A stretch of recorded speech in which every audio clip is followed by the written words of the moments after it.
పగిలే రాళ్ళని పునాది చేసి ఎదగాలని, తరిమే వాళ్ళని హితులుగా తలచి ముందుకెళ్ళాలని,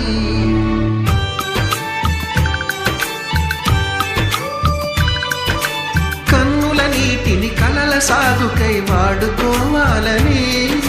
కాచే నిప్పుని ప్రమిదగా మలచి కాంతి పంచాలని, గుండెతో ధైర్యం చెప్పెను, చూపుతో మార్గం చెప్పెను, అడుగుతో గమ్యం చెప్పెను, నేనున్నానని నీకేం కాదని, నిన్నటి రాతని